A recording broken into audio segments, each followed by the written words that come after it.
So, confession time, I have a little bit of a cold, so if I sound odd at any point throughout this video, know that it's because of my cold. Now, I am somebody that loves to reread my favorite books. There is nothing that is as satisfying as me being able to return to a world that I had already discovered. I knew it was my favorite. I have a lot of favorite books, so if I was to reread my favorite every year, then I most likely will not be able to read any new books because I have a lot of favorite books that I love to reread. So every year I tend to pick a couple and I reread them. Sometimes they are in a series, sometimes they're standalone. So if I mention any book that you know is in a series, then know that I most likely want to reread the entire series in the year. So I figured I would just make this video all about some of my favorite books that I am going to be rereading this year.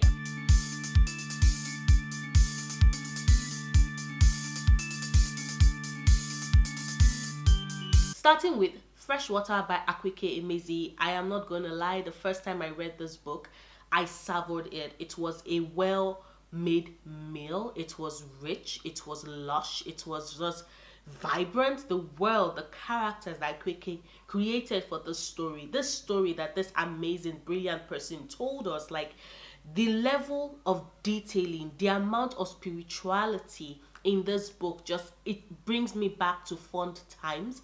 I love the characters, I love the complexity of the Ada, and I love the many entities that make them who they are. I loved Ashugara. She's always going to be one of my favorite characters in this book.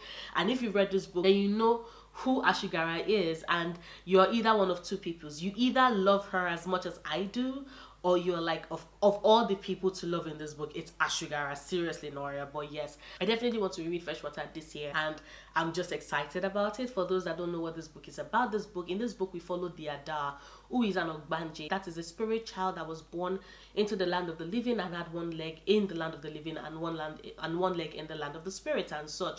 Ogbanjes are children that die. They usually live for a couple of months, a couple of years, and then they go back to the spirit world and are reborn to basically put their family through endless torment. But the Ada in this case ends up not dying and instead lives. But that in living, it also means that the Ada has to deal with so many factors that arise, so many circumstances / situations that aim to break them. And in the Ada's case, I tend to use the pronouns she and they them for a particular reason, which if you've read this book you would understand, but I don't want to go into that much details because I don't want to spoil it. Each circumstance creates a fundamental change in her. So yeah, I would just leave you to discover that if you've not read this book. But definitely Freshwater by Akweke Emezi is one of the books I want to reread this year. The second book I want to reread this year is one of my favorite comics of all time, and I'm certain nobody's surprised about that because the minute I said one of my favorite comics, there's only one comic that I should assume will pop into your head if you spent any amount of time on my channel, and that is the Sandman comic by Neil Gaiman. I have not read Sandman in about 2 to 3 years, and I've kind of missed it. Like, I've read a couple of issues, some of my favorite issues, especially Death, the High Cost of Living. I've already established on this channel that Death of the Endless is one of my favorite characters ever in literature, so I have a soft spot in my heart for her, and I specifically go out looking for issues that own central storyline issues when I'm rereading the Sandman comics. But this time around I want to reread the entire comics from beginning to ending. Why? Because Sandman is coming to Netflix. I am super excited, very excited, and I want to meet all those characters again. I want to once again be there with Morpheus trying to understand his character and then be broken by the end of that comic, because that end is definitely still one of the most painful endings I've read, and it never fails to make me cry. For those that don't know, in Sandman the comics, we follow the character of Morpheus, who is also the master of dreams, aka is the Sandman, and the story kicks off when it is that he's been trapped for decades and he finally escapes, and it's just basically all about him reclaiming his power, reclaiming his territory, reclaiming parts of himself that he had lost over millennia, and then coming to terms with some of the mistakes that he's made and the consequences for that, as well as meeting these awesome characters. Neil Gaiman basically did a fusion of different genres and different types of storytelling to birth that perfection that is the Sandman comics. It's one of my favorite of all Neil Gaiman's works, and I have definitely missed it, and I'm definitely going to be rereading it this year. The third book I'm going to be rereading this year is Fairy Tales for Lost Children by Diriye Osman. Diriye Osman is one of my favorite writers, period. This book, this collection of short stories, is one of my favorite books, period. I love it so much that if this book is ever on your wish list, best believe that I'm going to buy it for you, because I want everybody and their mother to read this book. In this, we follow a collection of different characters, all with one uniting factor. They are queer, they are Somali, some of them are immigrants, some of them are dealing with their mental health.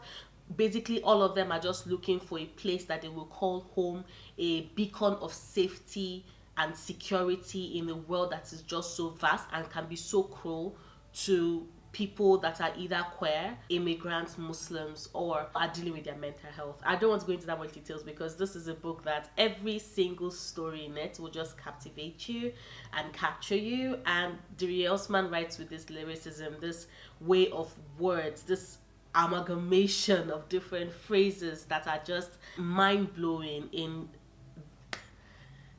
how he combines and conjures words to give such vivid imagery to his storytelling. Like I said, he's one of my favorite authors. I love both the man the writer, and the man the creator of this work. This is one of my favorite books.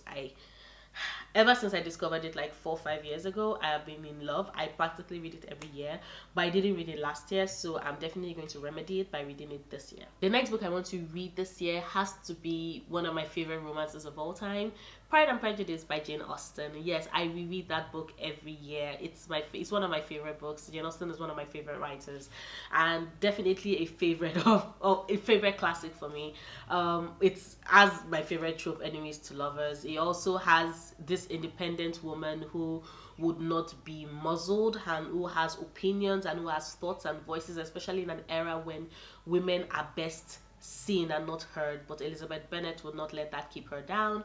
And for those, if you for some reason have no idea what Pride and Prejudice is about, it's basically about Elizabeth Bennet and Mr. Darcy, and how they have to overcome their differences and their initial first impressions, which were terrible, by the way, to fall in love. And I love the story. I love the commentary on class that Jane Austen had to tell us through that book.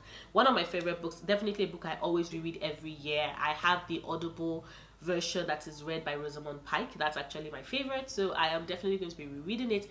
And I'm certain that this video is going to be going up after I've done my Valentine video, so I'm certain everybody that is watching it, probably if you watch that TBR video, you will know that I am going to be reading Pride and Prejudice in February, so that should come as no surprise to anybody. But yeah, definitely Pride and Prejudice by Jane Austen. Next book I'm going to be rereading this year, yes, Harry Potter and the Philosopher's Stone. Actually, let me be precise, I'm going to be rereading the entire Harry Potter series all over again. I have basically been rereading this series every year ever since I first read it. And I read it when I was 11, 12. That was the first time I read it. So I've been rereading it practically every year or every other year. Some years I do miss it, but I always go back the next year to read it. And I reread this last year, so I'm certain you see my wrap-ups, you know I reread it last year, but I want to start all over again. I am not a fan of J.K. Rowling. I am not a fan of the stupidity that she's been putting all over social media of late. Like, seriously, someone take the phone from that woman and let her just sit down somewhere, please, God. But I do not support anything that she says. But this book would always be one of my favorite series, one of my favorite worlds. It taught me magic. It opened my eyes to so many wonders. I would always have a soft spot for this series, and I refuse to let her taint the series for me with the stupidity that she's been doing of late. So I am definitely going to be rereading the entirety of Harry Potter series this year as well. Another series I intend to read this year is the Daughter of Smoke and Bone trilogy by Laini Taylor, starting with the Daughter of Smoke and Bone. What can I say? I love the series. I discovered it last year and I read and I loved it so much. I was like, I have to reread it almost immediately. Like, find you a book series that the minute you finish it, you want to start all over again and like start rereading it. This is the series for me. I loved the story of Carol. I love the story of Akiva. I love this epic love that transcended war and conflict and race and everything. This book, I don't want to go into that much details because the only thing I knew about this book going into it was that very iconic opening quote, which is once upon a time an angel and a devil fell in love. It did not end well, and that was all I knew as I dived into it. And please, if you intend to read this book, let that be all you know and dive into it. The twists and turns and all the things that will surprise you will just take your breath away. But I love this. I love Kara. I love Akiva. I love the characters we got to meet, and I am definitely eager to meet them all over again. Like, oh my god, Susanna. We're going to meet Susanna. I'm going to meet Susanna again and Milk. It's going to be like a second first meeting, even though I've already met them and I'm already in love with them and I would already protect them with my whole being. But being able to see it all over again and knowing where their stories would end up just fills me with this amount of joy. So yeah, I'm definitely going to be rereading Daughter of Smoke and Bone trilogy this year, also because I want to finally read The Strange the Dreamer duology this year, and I know that there are cameos from the Daughter of Smoke and Bone trilogy that would appear in Strange the Dreamer, and I want everything fresh in my memory, so I'm going to be rereading this before I then start The Strange the Dreamer duology. So Daughter of Smoke and Bone trilogy by Laini Taylor. Another book I want to reread this year, Who Fears Death by Nnedi Okorafor. The first time I read this book, it was such a wild ride. I could understand the reason why they've optioned this to be made into a series by HBO and why George R. R. Martin is showrunner on this project, because this book is so good and it is so cinematographic and so vivid. You can legitimately see this world that Nnedi Okorafor created and populated with these characters that are flawed and human and not necessarily likable, but you will still find yourself rooting for them. So I really had a blast when I read it, and I definitely want to reread it this year. I don't know when this would officially come out, if it's going to be released this year or next year, but I don't care. I want to reread it this year. I want to lose myself again in Onyesuo's story. And for those that don't know, Who Fears Death, we meet Onyesuo. She is who we call an Ewu, that is a child born of rape. Yes, this is set in post-apocalyptic Africa, and Onyesuo's mother is a member of a tribe that was basically dominated by another tribe, and one of the warriors from this other tribe basically raped her mother, and because of that, Onyesuo visibly wears this rape on her skin because she is of mixed race, and anybody can see, and they know that the only reason why she is of mixed race is because two tribes commingled, and the only way in which that would have happened would be rape. And so that is the origins, the start of her story, but that is not what defines her. That is not what ends her story, because as a result of this, as a result of what she's experienced, Onyesuo also has abilities, terrifying, wild, magical, wondrous abilities. But with those abilities also comes the realization that there's somebody that wants her dead, desperately wants her dead, and it's a race against time for her to learn all the skills, for her to harness that ability to be able to fight back. I love the story when I first read it. I definitely am looking forward to rereading it. I love Onyesuo as a character. So yeah, Who Fears Death by Nnedi Okorafor. Next, I want to read The Raving Boys by Maggie Stiefvater. Actually, I want to read the entire Raven cycle by Maggie Stiefvater. For those that don't know, Ronan Lynch is my son, and I would protect him. And for those that don't know, I really did love the series. I love the fact that it was very character driven. I love the fact that it took a while for us to unravel the mystery, exactly where the story was going. I love the bonds of friendship between all these characters, and yeah, I love Ronan Lynch. There is just something about a character who is that angry, whose very edges cut like a knife, like a razor. He's that sharp and that brutal and that powerful, and I just love him. So yeah, definitely going to be rereading this, also because my outgrade copy of Hold on the Hawk arrived like in October or November.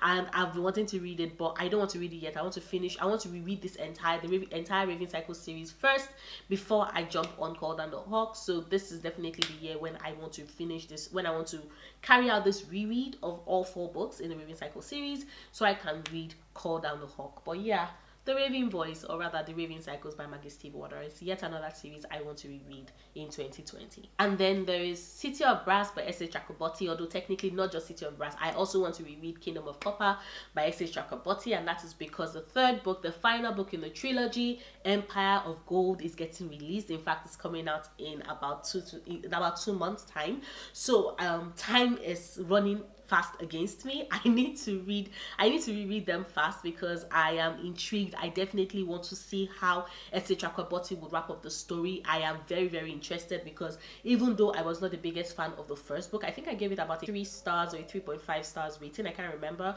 The second book though, Kingdom of Copper blew me out of the way. I think I gave it like a 4.25, not a 5-star, but a 4.25, which is not bad. I loved it. I loved the character trajectory. I love where each of these characters were at the end of Kingdom of Copper, and I have so many questions I want answered with Empire of Gold. But usually when a series is wrapping up for me, when a trilogy is wrapping up for me, I tend to reread the previous books in the series, so that everything can be fresh and I can be as intimately reacquainted with those characters as possible before the last book in the trilogy comes out. So I definitely am going to be rereading City of Brass and Kingdom of Copper before Empire of Gold comes out. And for those that don't know, City of Brass, it's a Middle Eastern inspired fantasy novel. Basically, you have this race of jinn, you have this human girl Nari, you have a jinn protector Darayavush.